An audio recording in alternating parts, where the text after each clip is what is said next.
Hello student, आज हम इस वीडियो में इंटरेस्ट रेट किसे कहते हैं और कौन-कौन से ऐसे फैक्टर हैं जो इंटरेस्ट रेट को डिटरमाइन करते हैं उसे डिस्कस करेंगे। तो चलिए स्टार्ट करते हैं। इंटरेस्ट रेट या इंटरेस्ट क्या होता है? सो बेसिकली जब भी मनी बोरो की जाती है तो जो मॉनेटरी चार्ज उस पे एप्लीकेबल होता है, उस बोरोड मनी पे जो मॉनेटरी चार्जेस लिए जाते हैं, that monetary charges are interest, right? तो देखिए इस चीज़ को समझिएगा कि जब भी कोई लोन लेता है, कोई उधार लेता है या आप उधार देते हैं या आप उधार लेते हैं, तो आपको इन रिटर्न उस उधार के बदले कुछ देना पड़ता है मॉनेटरी टर्म्स में, है ना? पैसे के टर्म में आपको इन रिटर्न कुछ पे करते रहना पड़ता है क्योंकि क्यों? क्योंकि आपने उनसे पैसे उधार लिए हैं या उन्होंने आपसे पैसे उधार लिए हैं, तो वो आपको पे करेंगे। ये जो एक्स्ट्रा आपको पे करना पड़ता है कि उधार लिया है इसलिए पे करना पड़ रहा, वो जो चार्ज आप पे एप्लीकेबल होता है वो चार्ज ही क्या कहलाता है? इंटरेस्ट कहलाता है। सो बेसिकली इंटरेस्ट का जो ये वर्ड है ना, वो लैटिन वर्ड इंटरसी से आया है जिसका मतलब होता है कंपनसेशन फॉर लॉस, है ना? लॉस के लिए कंपनसेट करना। ठीक, देखिए ये जो इंटरेस्ट वर्ड है ना, वो बेसिकली मिडिल से और फ्रेंच से, ऐसे कई जगह से आया हुआ है। उसके 3-4 सोर्सेज़ हैं। बेसिकली इंटरेस्ट की जब बात करते हैं तो वो है कंपनसेशन फॉर लॉस के लिए, राइट? अब इसका मतलब समझिए, कंपनसेशन फॉर लॉस क्या कहता है कि कोई लॉस है, आपको कोई नुकसान हो रहा है, उसको कंपनसेट करे कि ठीक है, इसकी अगर ये आपको नुकसान हो रहा है तो उसको कैसे कम किया जा सकता है, उस लॉस को कम कैसे किया जाता है, उसके लिए कंपनसेशन। तो उसी को इंटरेस्ट ही कहा गया जो वर्ड इंटरेस्ट को फ्रेम करता है, ठीक है? अब इस चीज़ को समझिए कि ये कैसे है, या कंपनसेशन फॉर लॉस कैसे हुआ।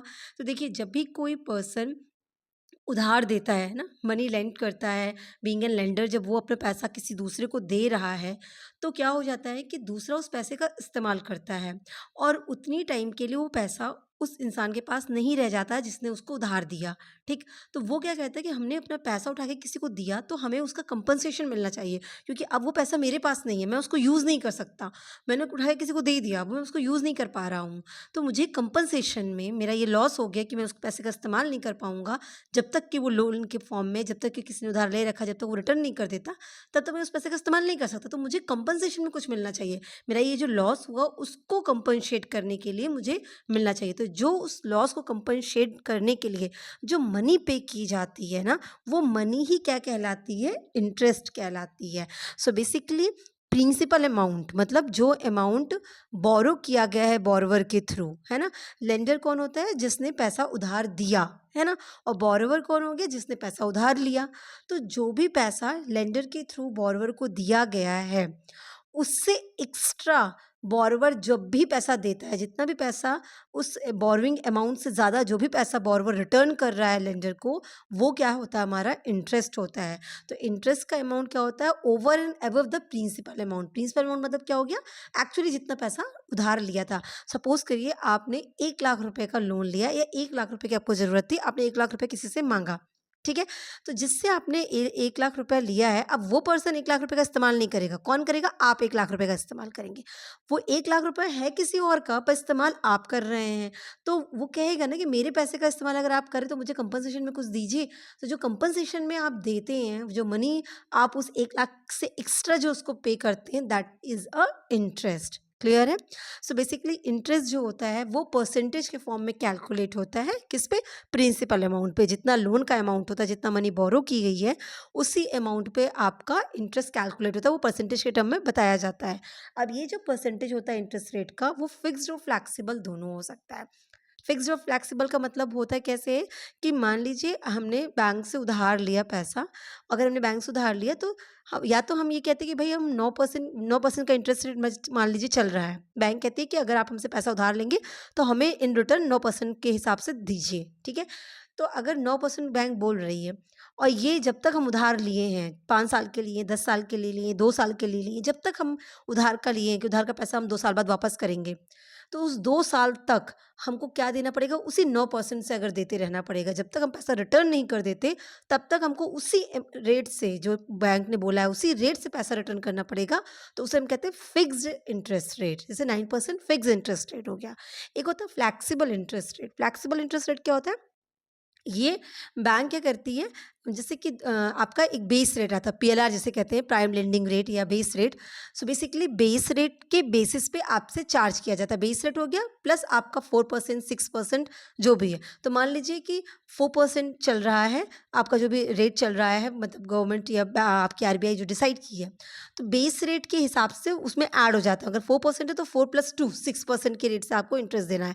अब जब भी ये रेट रिवाइज होगा, जब भी आरबीआई गवर्नमेंट रेट्स में चेंज करेंगे, वेरिएशन करेंगे और रेट बदलेगा, तो उस वक्त आपका इंटरेस्ट रेट भी चेंज हो जाएगा। हो सकता है आपने जब बोरो किया तब 11% चल रहा था, पर आप जब तक लोन वापस करना, उस बीच में कभी 9% हो गया, कभी 6% हो गया, कभी 10% हो गया, कभी 12% हो गया, कभी 15% हो गया, कभी 11% हो गया। तो मतलब वो रेट ऐसे वेरी कर सकता है, तो उसको कहते हैं फ्लेक्सिबल। इतना वेरिएशन नहीं आता है, फिलहाल वेरिएशन आता है, तो उसको हम कहते हैं फ्लेक्सिबल इंटरेस्ट रेट, जो कि इंटरेस्ट रेट फिक्स नहीं है, वो पीएलआर बेस हो जाता है। ठीक है, प्राइम लेंडिंग रेट पे बेस्ड हो जाता है वो। ठीक है, सो बेसिकली इंटरेस्ट रेट का मतलब क्या हो गया कि इंटरेस्ट एक तरीके से उस पार्टी को पेनलाइज करती है, उस पार्टी पे फाइन लगाती है, पेनाल्टी लगाती है कि आपने दूसरे का पैसा इस्तेमाल किया। वहीं दूसरे को रिवॉर्ड देती है, वो पैसा जो आपसे पेनाल्टी के रूप में आपको देना पड़ रहा है, वही दूसरे के लिए रिवॉर्ड हो गया। क्यों? क्योंकि उसने एक रिस्क लिया और आपको पैसा दिया, वो खुद यूज़ नहीं करेगा उस पैसे का, और इस रिस्क पे कि पता नहीं आप वापस करेंगे कि नहीं करेंगे, आपको पैसा दे दिया। तो उस रिस्क के लिए और उस पैसे का इस्तेमाल ना करने के लिए, उस चांस को आपको देने के लिए उसे क्या मिलता है? रिवॉर्ड। तो इंटरेस्ट क्या हो गया? एक पार्टी के लिए एज अ फाइन हो गया, क्योंकि आपने किसी दूसरे से पैसा लिया, आपकी ज़रूरत पे किसी ने मदद किया, तो आपको कुछ देना चाहिए, आप कंपनसेट करिए उसको, लॉस को। और दूसरा, दूसरी पार्टी के लिए वो रिवॉर्ड हो जाता है। क्यों? क्योंकि उनको बेनिफिट मिलता है। मिलता क्यों है? क्योंकि आपने ऐसा अपना सैक्रिफाइस किया। Is it clear? अब एक चीज़ समझिएगा, ये तो इंटरेस्ट का, जब अभी आप सुन रहे हैं इंटरेस्ट रेट से, तो आप ऐसा सोच रहे होंगे कि इसका मतलब कि जो उधार लेने पे दिया जाता है वही इंटरेस्ट रेट हो गया। पर इसके दोनों एस्पेक्ट को समझिएगा, क्योंकि बीइंग एन इन्वेस्टर या बीइंग एन डिपॉजिटर, आप बैंक में पैसा डिपॉजिट करते हैं, कोई सिक्योरिटी में इन्वेस्ट करते हैं, तो आपको इंटरेस्ट रिसीव होता है ना? तो फिर वो कैसे? मतलब इंटरेस्ट मतलब बोरो करने पे लगता है। तो अगर मैंने सेविंग बैंक में पैसा डिपॉजिट किया तो मुझे इंटरेस्ट मिल रहा है, ये कैसे हुआ? मैंने तो कोई उधार लिया नहीं, फिर मुझे इंटरेस्ट क्यों मिल रहा है? क्योंकि इंटरेस्ट का मतलब तो यही बोला गया कि बोरोड मनी पे जो एक्स्ट्रा चार्ज किया था, दैट इज़ इंटरेस्ट।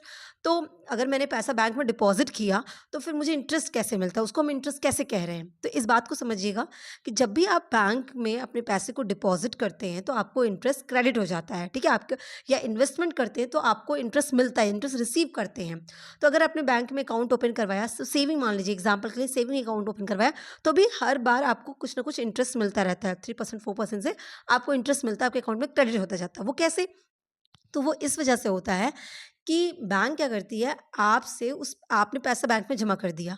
अब बैंक उसको अपने प्रीमाइस में रखती नहीं है। वो क्या करेगी, उस पैसे को किसी और को दे देगी। जो पैसा आपने डिपॉज़िट किया है, उसी पैसे को वो उठा के किसी और क्लाइंट को, किसी और कस्टमर को एज़ अ लोन दे देती है। अब जब एज़ अ लोन दे देती है तो उससे बैंक को कुछ पैसा रिसीव होगा, इंटरेस्ट रिसीव होता है, और वही इंटरेस्ट का कुछ पोर्शन वो आपको क्रेडिट करती है। सोचिए, अगर आप बैंक से लोन लेने जाइए तो आपको 9%, 10%, 11% इस तरह के रेट पे लोन मिलेगा। वहीं आप पैसा जमा करने जाइए तो आपको 7%, 8%, 4%, 3%, सेविंग पे तो 3 या 4 मिलता है। अदरवाइज़ अगर आप कोई और सिक्योरिटी में करें तो 5%, 6%, 7%, बस इतना ही, मैक्स 8%, 9% तक आपको इंटरेस्ट मिलता है। पर लोन लेने जाइए तो आपको 10, 11, 12, 13 ऐसे जाके आपको इंटरेस्ट रेट पड़ता है। इसका मतलब जो बीच का रेट का डिफरेंस होता है ना, रेट का जो वेरिएशन है, वही बैंक का प्रॉफिट होता है। सो बेसिकली समझिएगा कि आप जब पैसा जमा करते हैं तो बैंक उस पैसे को किसी और को देती है और किसी और से इंटरेस्ट रिसीव करती है, और उसी के इंटरेस्ट का कुछ पोर्शन आपको क्रेडिट करती है। क्लियर है? और इस बात को समझिएगा, जब भी आप पैसा बैंक में डिपॉजिट करते हैं, सेविंग में या किसी भी में, जब भी आप डिपॉजिट करते हैं या जब भी आप पैसा इन्वेस्ट करते हैं किसी को, मान लीजिए किसी कंपनी में पैसा इन्वेस्ट कर दिया, तो आप पॉइंट समझिएगा, आप तो कह रहे हैं कि मैंने अपना एक्स्ट्रा पैसा इन्वेस्ट किया कि उससे मैं पैसा कमाऊँ, है ना? जो इंटरेस्ट है वही पैसा एक्स्ट्रा हो गया। आप उसको जमा किए हैं, आपने उसको इन्वेस्ट किया कि आप पैसा कमा रहे हैं।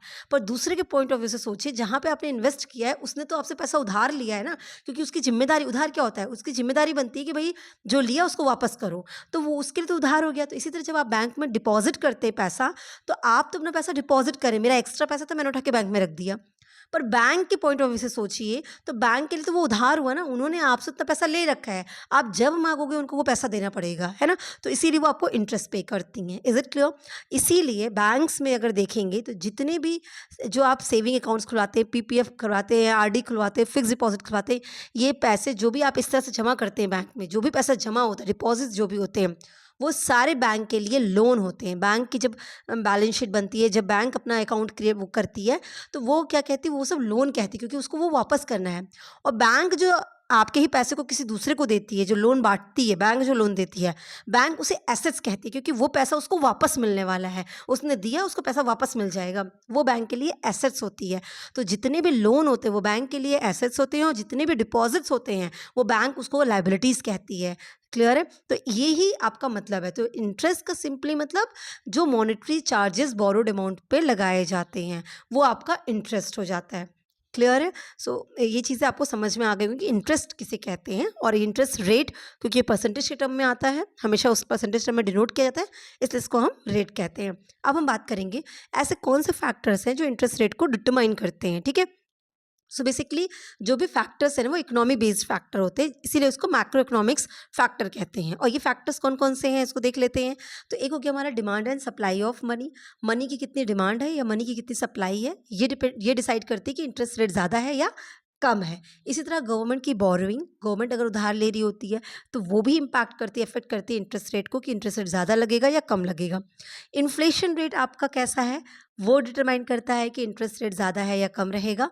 मॉनेटरी एंड फिस्कल पॉलिसीज़ जो होती हैं वो भी डिसाइड करती हैं कि इंटरेस्ट रेट कम या ज़्यादा रहेगा। अब एक एक करके समझ लेते हैं। सबसे पहले बात करेंगे demand and supply of money की। देखिए, डिमांड ऑफ मनी समझिए, फिर सप्लाई ऑफ मनी चाहिए। डिमांड ऑफ मनी मतलब क्या? देखिए, कोई भी चीज़, मनी छोड़ दीजिए, किसी भी चीज़ की अगर बहुत लोग कोई चीज़ मांग रहे हैं, बहुत लोग, बहुत डिमांड आ रही है, आप हैं, आप मान लीजिए ओनर हैं, और आपका कोई प्रोडक्ट है, उसकी बहुत डिमांड है, लोग मांगे जा रहे हैं आपसे, तो आपके मन में नहीं आएगा कि उसका रेट ज़्यादा कर देते हैं जिससे आप ज़्यादा पैसे कमा सकें, है ना। तो जब डिमांड हाई होती है किसी भी चीज़ की, चाहे वो मनी हो, चाहे वो कोई प्रोडक्ट हो, चाहे वो कोई सर्विस हो, कोई भी चीज़ जिसकी डिमांड ज़्यादा होगी उसकी प्राइस भी ज़्यादा होगी। ठीक? जिसकी डिमांड कम होगी उसकी प्राइस भी कम होगी। जो चीज़ कम मांगी जाती है वो सस्ती मिलती है, जो चीज़ ज़्यादा मांगी जाती है वो महंगी हो जाती है। ठीक? इसी तरह सप्लाई, जो चीज़ बहुत ज़्यादा दिख रही होगी, बहुत ज़्यादा है, वो सस्ते में मिल जाएगी, क्योंकि वो बहुत ज़्यादा है, लोग खरीद ही नहीं रहे हैं, तो क्या करें उस चीज़ का, तो उसका प्राइस कम कर दिया जाता है। इसी तरीके से जो चीज़ कम होती, सप्लाई जिसकी कम होती है, कम मार्केट में रहती है, तो उस चीज़ का पैसा ज़्यादा कर देते हो, मतलब उस पे चार्जेस ज़्यादा लगा देते हैं। Is it clear? अब इसी को समझिए मनी के टर्म्स में। तो जब भी मनी की डिमांड बढ़ती है, मनी की डिमांड बढ़ने का क्या मतलब हुआ? क्रेडिट जब इंक्रीज़ करता है, क्रेडिट का मतलब लोन। जब बहुत सारे लोगों को पैसे की ज़रूरत है, लोन लेने के लिए सब एगर हैं, मतलब अभी आज के टाइम पे आप देखिए, तो आप देखेंगे कि अगर एक मोबाइल भी खरीदना है तो लोग लोन पे ले रहे हैं, है ना? हर चीज़ ईएमआई पे अवेलेबल है, हर चीज़ लोन पे ली जा रही है। तो इसका मतलब डिमांड फॉर मनी ज़्यादा है ना? क्रेडिट ज़्यादा माँगी जा रही है, क्रेडिट मतलब क्या? मतलब मनी का ही तो फॉर्म है ना? तो जहाँ पे डिमांड इंक्रीज़ हो जाती है मनी की, मतलब क्रेडिट बहुत माँगा जाता है, तो फिर इंटरेस्ट रेट हाई हो जाता है। अब आज के टाइम पे अभी 3-4 साल पहले कंपेयर करिए और आज कंपेयर करेंगे, आपको interest rate compare to 4 to 5 years आपको इंटरेस्ट रेट इसमें ज़्यादा चार्ज किए जा रहे हैं। ठीक? तो जब डिमांड ज़्यादा होगी मनी की, मतलब लोग लोग लोन ज़्यादा ले रहे होंगे, लोन ज़्यादा लेने का मतलब पैसे ज़्यादा चाहिए लोगों को, तो जब लोन ज़्यादा ले रहे होंगे, क्रेडिट ज़्यादा ले रहे होंगे, डिमांड जब क्रेडिट की इंक्रीज़ करेगी, मनी की जब इंक्रीज़ करेगी, तो उस वक्त इंटरेस्ट रेट बढ़ जाएगा। वहीं पर जब डिमांड क्रेडिट की कम हो जाएगी, मतलब मनी की डिमांड कम हो जाएगी, तो क्रेडिट जब डिक्रीज़ करेगी तो रेट भी क्या हो जाएगा? डिक्रीज़ हो जाएगा। क्लियर है? इसी तरीके से सप्लाई के फॉर्म में इसको समझिए कि जब क्रेडिट की सप्लाई बहुत ज़्यादा है, मतलब ईज़िली लोन बटेगा, है ना? वो बैंक कह रही है कि 4% 3% में लोन ले लीजिए, मतलब इतना बैंक के पास सप्लाई है, बैंक के पास इतना मनी है, बैंक के पास इतना मनी जाता कहाँ से है? बैंक अपना कुछ तो फंड नहीं मार्केट में कर रही है, बैंक उतना पैसा कहाँ से पाती है? बैंक पाती है आपसे, आप डिपॉज़िट करते जाते हैं तो बैंक के पास एक्स्ट्रा मनी होता जाता है। अगर बैंक बहुत लोन बाँटने को रेडी है, इसका मतलब बैंक के पास बहुत पैसा है। बैंक के पास बहुत पैसा है, इसका मतलब क्या हुआ कि बहुत सारा पैसा इकोनॉमी से बैंक के पास आया, मतलब पब्लिक से बैंक के पास आया। इसका मतलब मनी की सप्लाई मार्केट में क्या है? ज़्यादा है। तो जब मनी की सप्लाई ज़्यादा, अब ये अलग मैटर है कि किसी के पास ज़्यादा है, किसी के पास कम है, तो जिसके पास कम है वही लोन लेने आ रहा होगा। तो जब मनी की सप्लाई ज़्यादा होती है और क्रेडिट ईजिली अवेलेबल होगा, क्रेडिट की सप्लाई ज़्यादा हो जाएगी, तो ऐसे केस में इंटरेस्ट रेट रिड्यूस हो जाएंगे। जो चीज़ ज़्यादा होगी उसका रेट कम लगेगा, है ना। आप एकदम नॉर्मल कॉन्सेप्ट समझिए। और वहीं पे जब चीज़ सप्लाई कम हो जाएगी तो वो हो जाएगा क्या, उसका रेट बढ़ जाएगा। एकदम क्लियर कट कॉन्सेप्ट है। जिस चीज़ की डिमांड ज़्यादा होती है उसका प्राइस भी ज़्यादा होता है, जिस चीज़ की सप्लाई ज़्यादा होती है उसका प्राइस कम होता है। जब ज़्यादा अवेलेबल रहेगा तो प्राइस कम, जब कम रहेगा, कोई चीज़ एक आध दिखती है तो बहुत अच्छी लगती है और उसका रेट भी हाई हो जाता है तब। क्लियर है। अब इस सबको हम और अच्छे से समझाते हैं। सपोज करिए अगर आप अपने बैंक में अकाउंट ओपन कराते हैं, वैसे ये क्रेडिट वाली बात को मैं अच्छे से क्लियर कर दूं कि मान लीजिए आप बैंक में अपना अकाउंट ओपन कराते हैं, तो आपने क्या किया, आपने अपना पैसा बैंक को उधार दिया, आप लेंडर हो गए, आपने पैसा बैंक को दे दिया, बैंक ने उधार ले लिया आपसे, क्योंकि जब भी आप उस पैसे को जो डिपॉजिट किया जब भी मांगेंगे बैंक को देना पड़ेगा वो पैसा। तो बैंक ने उधार लिया, अब बैंक क्या करेगी, उसको उस पैसे को किसी और को उधार देगी, किसी और कस्टमर को उधार देगी, है ना। तो अगर बैंक ज़्यादा उधार दे रही है इसका मतलब ज़्यादा क्रेडिट अवेलेबल है इकोनॉमी में, और जब ज़्यादा क्रेडिट अवेलेबल है इसका मतलब क्रेडिट की सप्लाई ज़्यादा है, क्रेडिट सप्लाई इंक्रीज कर रही है। जब क्रेडिट की सप्लाई इंक्रीज करेगी तो उसकी प्राइस क्या हो जाएगी, डिक्रीज कर जाएगी। बोरोइंग की प्राइस क्या है, इंटरेस्ट। प्राइस मतलब क्या, जो पे करना है। तो आप बोरो करते हो, कुछ पैसा उधार ले रहे हो, तो पैसा उधार लेने के लिए आपको क्या पे करना पड़ रहा है, इंटरेस्ट, एक्स्ट्रा पैसा। वो इंटरेस्ट जो है एक्स्ट्रा पैसा ही तो है, तो वो क्या कर जाएगा, डिक्रीज कर जाएगा, प्राइस डिक्रीज कर जाएगी। Is it clear. तो इस तरह demand and supply of money भी रेट को बढ़ाते या घटाते हैं। नेक्स्ट बात करते हैं गवर्नमेंट बोरोइंग के बारे में। तो गवर्नमेंट बोरोइंग, जब भी गवर्नमेंट बोरो करती है, ठीक है, तो रेट ऑफ इंटरेस्ट हाई हो जाता है। अब गवर्नमेंट बोरो क्यों करती है, डेफिसिट फाइनेंसिंग जब भी केस आता है तो उस वक्त गवर्नमेंट को बोरो करना पड़ता है। अब डेफिसिट फाइनेंसिंग का केस क्यों आता है, क्योंकि फिस्कल डेफिसिट जब आता है, फिस्कल डेफिसिट क्या है, डेफिसिट बजट क्या होता है। सो बेसिकली जब भी गवर्नमेंट जितना है नहीं उससे ज़्यादा खर्च करेगी, मतलब आपके पास पैसे कम है और खर्चा आप ज़्यादा करेंगे, तो ऐसे सिचुएशन में होगा क्या, आपको जब एक्स्ट्रा खर्चा कर देंगे तो उसको उसको कहीं से तो पाना पड़ेगा ना। तो उसको मीट आउट करने के लिए, एक्स्ट्रा एक्सपेंड को मीट आउट करने के लिए आपको पैसे उधार लेने पड़ते हैं, राइट। अब मैं आपको एक चीज़ क्लियर कर दूं, गवर्नमेंट के पॉइंट ऑफ व्यू से अगर आप समझेंगे तो गवर्नमेंट क्या करती है, गवर्नमेंट को पैसा आता कहाँ से, गवर्नमेंट को पैसा आता है, ये जो टैक्सेस वगैरह हम पे करते हैं, इनडायरेक्ट डायरेक्ट, जीएसटी हो गया, इनकम टैक्स हो गया, जो भी टैक्सेस आप पे करते हैं वो सब गवर्नमेंट की रेवेन्यू के सोर्स है। इसके अलावा गवर्नमेंट अगर कहीं पे अपने पैसे का बॉन्ड लेके रखी है, गवर्नमेंट ने कहीं इन्वेस्टमेंट करके रखा है, तो उस पर जो रेवेन्यू आती है वो गवर्नमेंट की रेवेन्यू बन जाती है, उस पर जो इनकम आती है वो गवर्नमेंट की रेवेन्यू हो जाती है। इसी तरह से अगर आप बैंक से कोई लाइसेंस ले रहे हैं, है ना, आप कोई फीस पे कर रहे हैं, कोई चार्जेस बैंक आप पेनाल्टी लगाती है, आप वो चार्जेस पे करते हैं, वो सब बैंक की वो सब गवर्नमेंट की रेवेन्यू बनती है। तो गवर्नमेंट अगर कोई भी चार्जेस आप पे चार्ज करती है और कोई भी फीस आपसे मांगती है, कोई भी गवर्नमेंट फॉर्म भर रहे हैं, कोई भी लाइसेंस बनवाना है, जहाँ पे भी आपको गवर्नमेंट के लिए चार्ज देने पड़े, वो सब गवर्नमेंट की रेवेन्यू बन जाती है।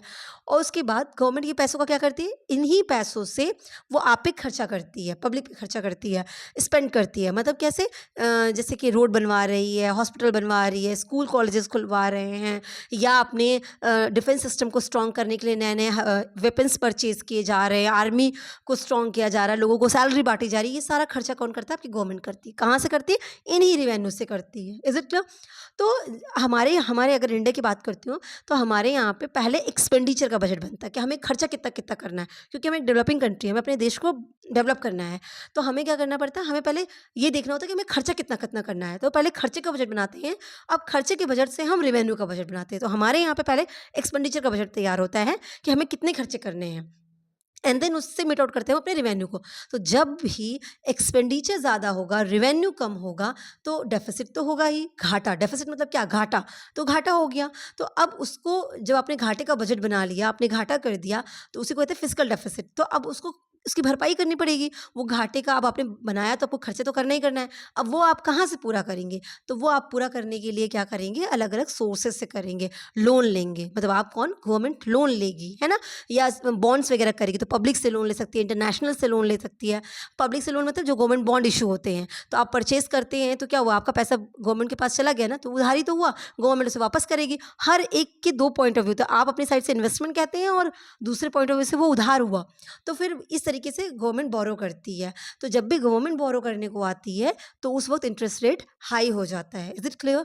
तो ये हो गया आपका गवर्नमेंट बोरोइंग का। नेक्स्ट हम बात करते हैं इन्फ्लेशन रेट की। अच्छा, एक चीज़ और याद रखिएगा, हमेशा याद रखिए, आपको कभी भी कोई कहता है कि फ्री में चीज़ मिल रही है, गवर्नमेंट आपको फ्री में दे रहा है, या आपको गवर्नमेंट इतना दे रहा है, या इतना पैसा आपके अकाउंट में जमा होगा, या ऐसे होगा, ये चीज़ फ्री में मिल जाएगी, आप समझिएगा ये फ्री कुछ भी नहीं होता है। क्योंकि free in the sense what, कि अगर आपने ज़्यादा, आप इतना बता रहे हैं कि इतना खर्चा करेंगे, आप फ्री में बांटेंगे तो खर्चा करेंगे तो रिवेन्यू तो जनरेट करेंगे। अगर आपने ऐसे रिवेन्यू नहीं जनरेट की तो आप उधार लेके करेंगे, उधार लेंगे चाहे इंटरनेशनल चाहे नेशनल, तो उसकी भरपाई कौन करेगा? आप ही करेंगे। उसका इंटरेस्ट कौन पे करेगा? हमारे देश को करना पड़ेगा। हमारे देश में कौन करेगा? हम ही लोग करेंगे।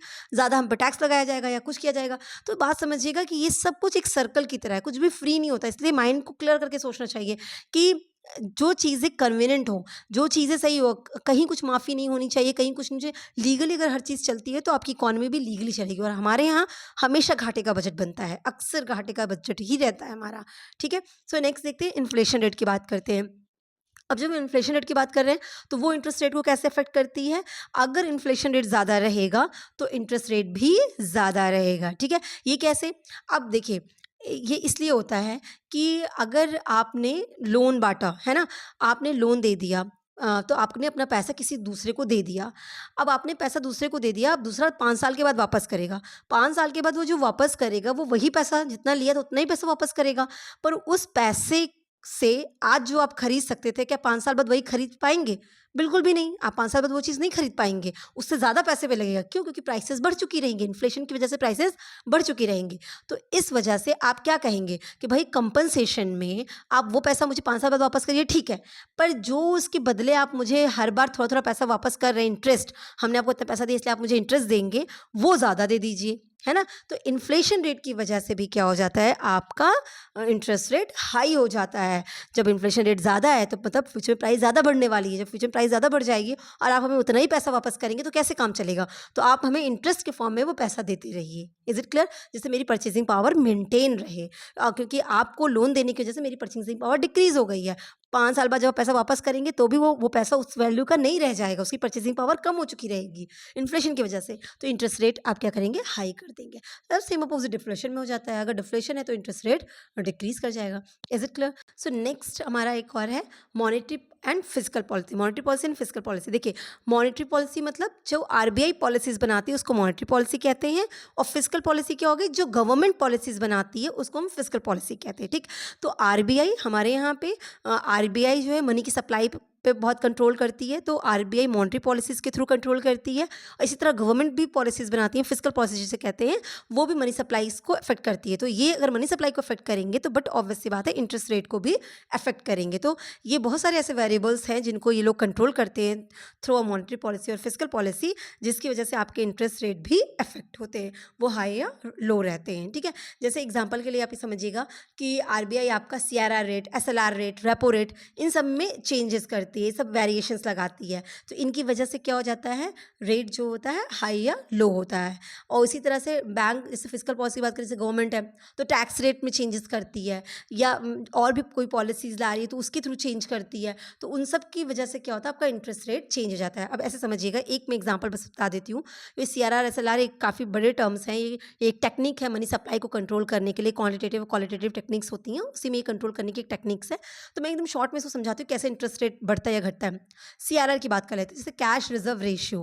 कैश रिजर्व रेशियो ये कहता है कि बैंक के पास जब पैसा डिपॉजिट होके आता है, मतलब पब्लिक का पैसा जब बैंकों के पास आता है, तो बैंक वो पूरा पैसा दूसरे को उधार नहीं दे सकती है। और बैंक तो चाहेगी कि पूरा का पूरा पैसा उधार बांट दे। क्यों? क्योंकि वो जितना पैसा वो उधार देगी उससे उसको उतना इंटरेस्ट मिलेगा, तो उसकी इनकम होगी। तो बैंक तो हमेशा चाहेगी ज़्यादा से ज़्यादा उधार दे दे, जितना पैसा डिपॉजिट हो सब उधार बांट दे। लेकिन इससे क्या होगा कि बैंक की क्रेडिट वर्दीनेस खराब हो सकती है, क्योंकि जब पब्लिक अपना पैसा वापस मांगेगी तो बैंक कहाँ से देगी अगर सब उधार बांट दी रहेगी तो इसीलिए आरबीआई कहती है कि आप बैंकों को सीआरआर मेंटेन करना मैंडेटरी है, मतलब कैश को रिजर्व करना मैंडेटरी है, कैश रिजर्व रेशियो सीआरआर। ठीक है, तो आपको जो भी आपके पास डिपॉजिट्स आता है उस डिपॉजिट का कुछ परसेंटेज आप इन अ फॉर्म ऑफ कैश अपने पास ही सेफ रखिए। ठीक है, आपको हमेशा कैश के फॉर्म में इसको रखना पड़ेगा। तो अब आपके पास अगर 100 है और 100 में से बैंक ने कह दिया कि आपको 10% सीआरआर रखना है, तो मतलब आपको 100 में से 10 तो रख लेना है, तो सिर्फ 90 का ही लोन आप बांट सकते हैं, है ना। तो अब 90 का लोन बांटेंगे तो उस हिसाब से आपकी मनी सप्लाई होगी। अब बैंक अगर इसको 20 कर देगी तो अब आप 80 का ही लोन बांट सकते हैं, तो मनी की सप्लाई कम हो गई, है ना। अब 80 ही लोन बढ़ सकती है, तो जब मनी की सप्लाई कम हो जाएगी तो रेट हाई हो जाएगा। तो अगर इधर सीआरआर का रेट बढ़ेगा तो आपका इंटरेस्ट रेट भी क्या हो जाएगा, बढ़ जाएगा। क्यों बढ़ जाएगा? क्योंकि मनी की सप्लाई कम हो जाएगी। अब ज़्यादा पैसा यहीं रख लेना है, बैंक के पास ही रखना है।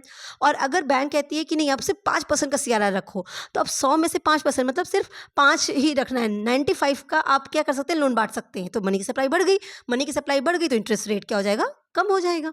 तो ये रेट इस तरीके से आपके इंटरेस्ट रेट को अफेक्ट करते हैं। सो आई होप आपको सारी चीज़ें क्लियर हुई होंगी। Wish you all the best. Thank you so much.